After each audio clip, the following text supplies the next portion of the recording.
Um, this morning I was joking with Debbie about how I got hair. Sorry. About how she changed things up a little bit. And just joking with her, and she joked back. And I didn't have to explain, hey, I'm going to joke with you about something. I don't mean to hurt your feelings. We're going to play. And she didn't have to say back, yeah, I'm going to joke with you. I love the personalities here, how I haven't had to explain. I'm a joking person. I will just play, and I don't mean to hurt anybody's feelings or anything. And I just like the atmosphere here to where I can tell Debbie, hey, you just messed me up, and she didn't. It's all in fun and all in play, and she joked back with me about it. I just like the atmosphere here of that. It's just really cool. My message today is titled Moses, Faith in Action. And with Amy's surgery and with Nancy, we have faith, just like Moses did. We have faith that God is in control of those situations. I will be in Hebrews. Now, I like that Moses is not, the story of Moses is not from Hebrews. I've always liked how a pastor, and I like to do it now, will say, we're going to speak in Moses, or speak about Moses. And then you say, turn to Hebrews. And you're thinking, Moses wasn't in Hebrews. But just a funny thing to me, that when you bring up a thought or a character from the Bible, and you think, oh, we're going to be going back to Genesis. Nope. But I'll be reading mostly from Hebrews 11 today. The scripture is 23 through 28. Now, faith is mentioned in Hebrews 11 27 times. The word faith is mentioned. Now, I looked it up and I did some research. I think it's like actually 256 times that the idea of faith is brought up in that one chapter. But the word faith is said 27 times. And I know this because I opened my Bible and actually counted the word faith 27 times in Hebrews. It says, by faith, Abel brought God a better offering than Cain did. By faith, Enoch was taken from this life so that he did not have to experience death. By faith, Noah, when warned about things not yet seen, in holy fear, built an ark to save the family. By faith, Abraham, when called to go to a place he would later receive as an inheritance, obeyed and went, even though he did not know where he was going. By faith, Abraham, when God tested him, offered Isaac as a sacrifice. By faith, Isaac blessed Jacob and Esau in regard to their future. By faith, Jacob, when he was dying, blessed each of Joseph's sons and worshipped as he leaned on the top of his staff. By faith, Joseph, when his end was near, spoke about the exodus of the Israelites from Egypt and gave instruction concerning the burial of his bones. Now I'll stop there. But that's only 8 of the 27 times that faith was mentioned. All of these things we have read about, and by faith, all of those things actually happen. By faith, our life can be mentioned in this way. By faith, Debbie did this. By faith, Kathy did this. By faith, Bill, any number one of them, by faith did this. And we can all be mentioned in that way. By faith, by your faith, this can happen.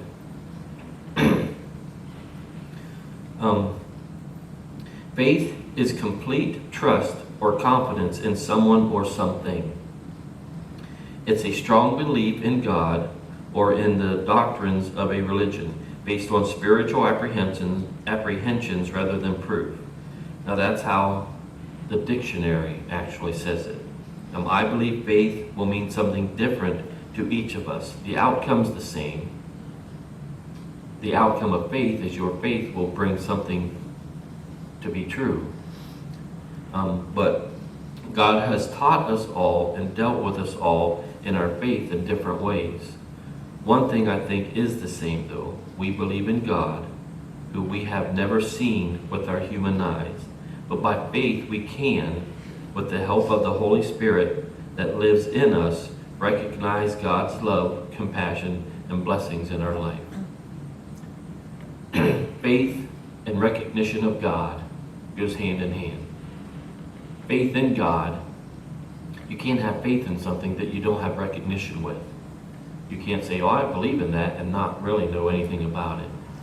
You can't believe in God and not have faith. You can't believe in something you haven't seen without having faith that it is there. I'm starting to talk too fast. I have to purposely go slow, or I start to get excited and stuttering.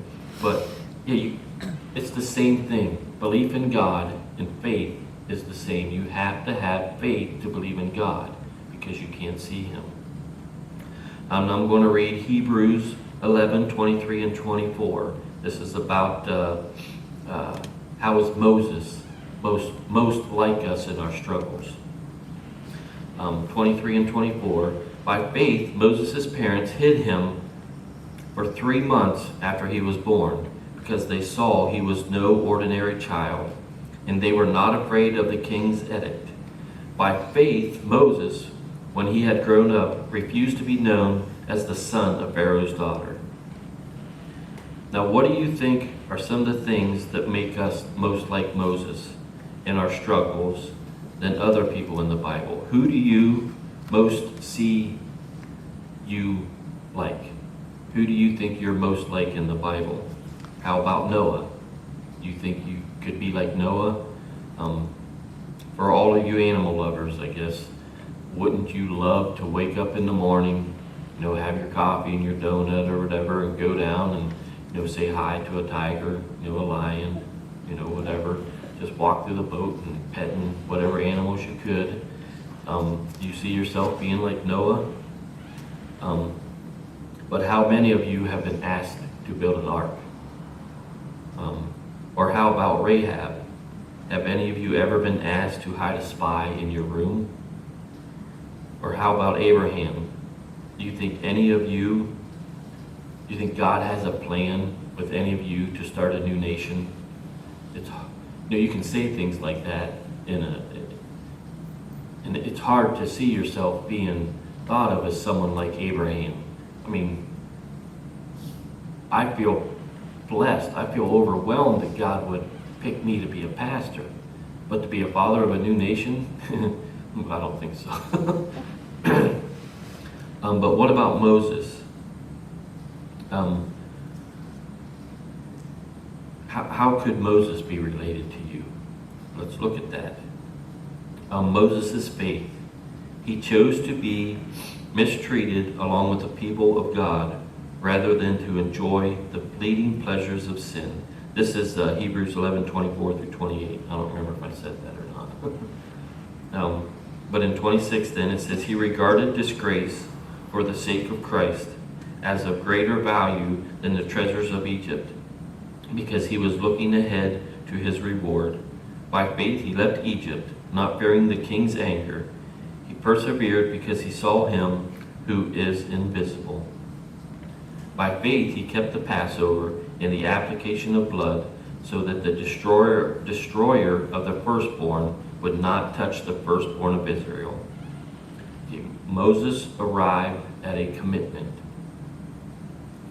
Just like with us, there comes a time in life when we have to make a commitment to living a life of following God. For the most part, I think everyone has a moment in their life when they say, this is when I've been saved. I've heard a lot of people say, October 1st, 1970, I gave my life to Christ. You hear different stories like that. People know the date when they went to the altar and they gave their life to Christ. But sadly, sometimes, more often than I think anyone would like to admit, a few days or weeks go by and that feeling fades. Honestly, growing up in church, I did that several times. Several times as a kid, all the way up through teenager. You'd be at a revival or a special event, or even just on Sunday morning, the pastor said something and you say, wow, that meant something to me. So you go to the altar, I would get prayed for, I would feel completely changed, and then, especially as a teenager, get out with my friends, start getting ornery again, and 2 weeks, 2 months, a year later, I'd be back at the altar doing it all over again. But I had to finally make a decision, and about 15 years ago, I decided that I didn't want that feeling to come and go anymore. I knew I had to make a commitment to God. I realized I had a part in it too. I realized I just couldn't ask God to do it all. I had to make a commitment, which is exactly what Moses did. I gotta take a drink of water here.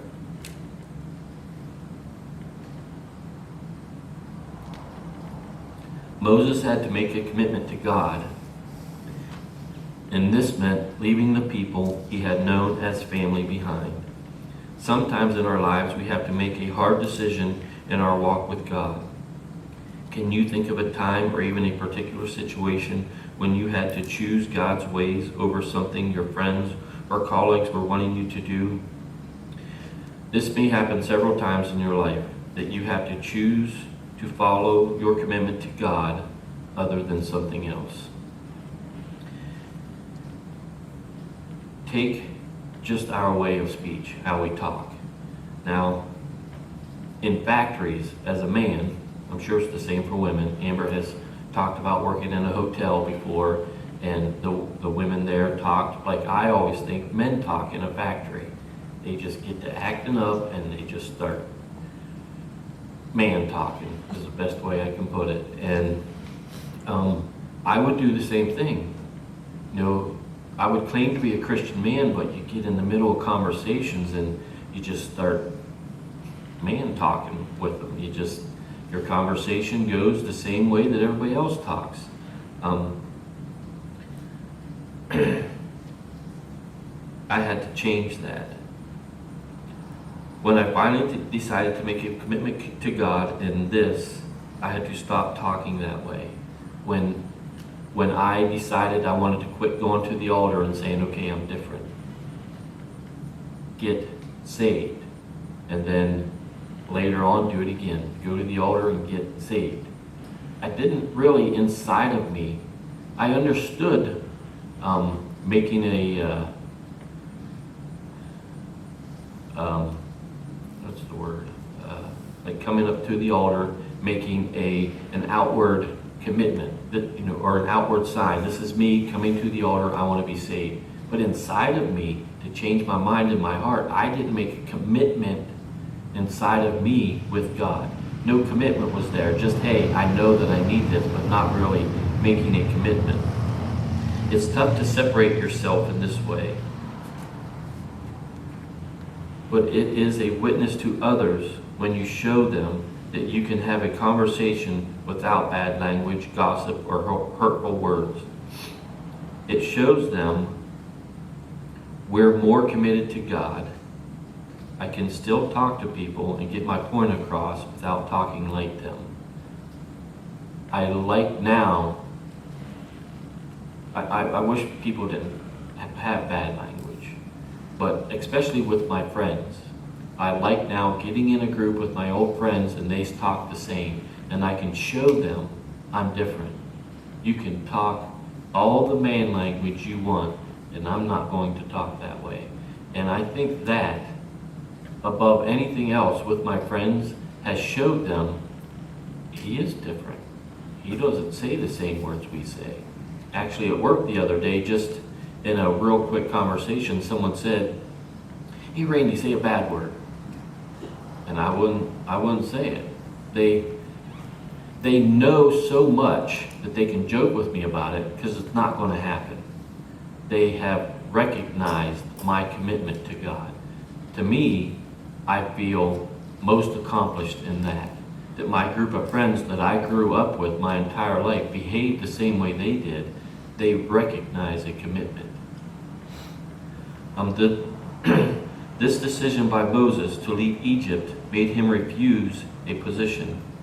By refusing to be called the son of Pharaoh's daughter, he was refusing things like wealth, rank, power, honor, and a title. These are things that people work a lifetime for. When we do things in the workplace that we feel separate us from others, it can feel like we are losing the opportunity to gain these things. When just your language is different, but when you live your life completely different, you feel separated from people sometimes. Even though we know we're living a better life, Christ tells us that. We know we're not better than them, but we know we are reaching for something better. It can sometimes make you feel separated, like separated from your boss. You know he's the guy that can give you that promotion or that raise. But when you're purposely setting yourself apart because you want to be that kind of witness, you can kind of think in the back of your head, I could be messing myself up here for this raise or for this promotion or whatever. Well, that's what Moses did. His decision made him lose certain pleasures. Being the son of Pharaoh's daughter, he would have been refused nothing. Everything he wanted he could have. All he would have to do was point his finger and it would be given to him. You know how little kids, they're just like, they want something. Moses, that's all he would have had to do, and they would give it to him. And he was turning all of that down to make a commitment to God. Moses was turning down unbelievable wealth. I'm going to talk about Billy Graham for a little bit. On our anniversary, we went to our honeymoon. She had to let me know. But on our honeymoon, we went to the Billy Graham Library. And it's one of the reasons why I like delivering.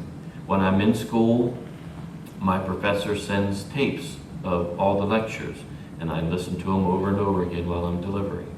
Well, school hasn't started yet, so I'll get on YouTube and I'll just type in Billy Graham and listen to Billy Graham messages while I'm delivering. Well, I recently listened to a message by Billy Graham, and it was titled, Whose Fool Are You? And in it, he talked about wealth. He talks about Jesus telling the story of the rich man and his barns in the 12th chapter of Luke. The man was going to sell his barns and retire because he had made enough money. The man said, "Soul, drink and be merry." And then, that night, he had a heart attack. And when he was dying, there was a voice from heaven that said, "Thou soul, tonight, thou soul is required of thee." And the scripture reads that Jesus said, "So is he that layeth up treasure for himself and is not rich toward God." You see, he tried to find happiness in the wrong place, money. He had laid up riches on earth and was basically living for retirement. Someday I'm going to retire and I'm going to tell my soul, drink and be merry. Just enjoy retirement. But he never laid up a retirement for heaven. He didn't build his life for heaven. He built his life for that retirement. He disregarded death. He made no provision for death. He only prepared for his retirement. Billy Graham went on to say that none of us have the money the rich man in the story had. The same goes for being the son of Pharaoh's daughter. None of us have the kind of money, but living here in America, or none of us have that kind of money, but living here in America, most people, we have more money than most people around the world. Are we building up riches on earth, or are we building up riches for heaven? We are a lot like Moses, and we have a lot of the same decisions to make. Moses didn't want to be a fool. He chose the riches of the world. He didn't choose the riches of the world. He chose heaven. Moses didn't want to stay the son of Pharaoh's daughter. He chose to be a man of God, not a son of a rich man. We have to make similar decisions to that. Okay, Moses saw a reward beyond this life. In verse 27, it says, he saw him. He saw the Lord. Let me read Hebrews 11:27. By faith he left Egypt, not fearing the king's anger. He persevered because he saw him who is invisible. That's, like I said at the beginning, that's our faith. By faith, he saw him who is invisible. By faith, he decided, I'm not going to lay up riches here on earth. I'm going to lay up riches in heaven. We can't physically see God, but we can love what we can't see. In 1 Peter 1:8, though you have not seen him, you love him. And even though you do not see him now, you believe in him and are filled with an inexpressible and glorious joy. That, to me, I don't know. Me and Amber joke a lot about how I get overly excited about some of the weirdest things. I had a good childhood coming up, nothing out of the ordinary or anything. I don't know where that comes from, honestly. In my childhood, I was never the kind of kid that was just overly excited about anything. I was just, kind of a ho-hum kind of kid, I guess. But in my adult life, I've become more childlike. And I only think, my only explanation is because I have faith, I am filled with an uncanny amount of joy. I get so excited over some weird things. Moving is a pretty big thing in a person's life. I love Christmas. I have been on any website you can think of lately looking up Christmas lights. I like to decorate. I love everything about Christmas, and I get so excited about decorating for Christmas. How am I going to do this? And now, probably the last 3 nights, Amber has been on the phone or on the computer looking up Christmas lights. And I don't know, I love the joy that I have just from making a commitment to God. I read an article in the Sun Herald titled, "The Choices You Make Are the Choices That Make You." I'm going to read this article just the way it was written. So it says I or me or something like that sometimes, but this is the way the article was written. Living by this statement, if you choose to follow God like Moses did, though this isn't the article yet, this is still me, then you'll be a follower of the Most High, a child of God. Our choices make us who we are. So if you do things and believe in a way that isn't pleasing to God, you can claim to be a follower of the Most High, but your behavior shows that you are not. Like I said, I've hung out with the same people for years. And yeah, I would go to church. They did sometimes, but not always. And I would tell them, hey, I got saved at church, or I'm a Christian, or whatever, but my behavior didn't always show them that. Now it does. Like I said, I'd like, when I get the opportunity to make it simple, to just not talk the way that they talk. But the article goes like this. This time of year begins the list of the must-have choices to be wrapped and placed under a tree. Sugar plums and sandlots define the little ones. Their eyes are on the prize. Commercials between cartoons bombarded their little minds with must-haves in riveting colors and sizes, and it's so hard to choose. That actually is kind of me. Looking at Christmas lights, my mind just, I want it. But I'll go on here. I read where a dad asked his child what he wanted for Christmas, and he answered, "Let me check on TV and I'll get back with you." Our choices are defined so often by what we watch. In my family, making decisions often depends on whom you are hanging out with in a given season. One family is on a farm with other like-minded kids. Charlie the pig was a gift intended to keep on giving, but love rolled in their choice, and Charlie's bacon has been saved. Another group is one of young girls. Their world is filled with pink tutus, performances, and lots of luxurious girl stuff. Imagination fuels their every decision, as does the amount of glitter and sparkle involved. Then there are the boys. And Buddy, they are all boys. Fishing, football, baseball, and wrestling capture their every waking moment and choices. The teenagers, well, who knows? CrossFit, art, boys, clothes, and cars might be the order of the day for them. Choices could be skewed depending on the influences of the crowd. Now the last sentence of that is what I want to focus on. This is back to me, no longer the article. No matter who you are, the world is affecting your life right now. The world seems to be focusing us all to pick a side as soon as you lean slightly one way or the other. Even unintentionally, it seems as though someone is there to push you back the other way. People are fighting viciously to have you follow their ways. Little conversations that I get into. A lot of people don't really like to view their or say their viewpoints or whatever, but if you will say, just in the slightest little way, I believe this, or I think this, people are immediately ready to jump and start pushing you the way that they think. Even if they agree the same way that you're, just the slightest little way you say something, people are really pushing back and forth on what they want you to believe.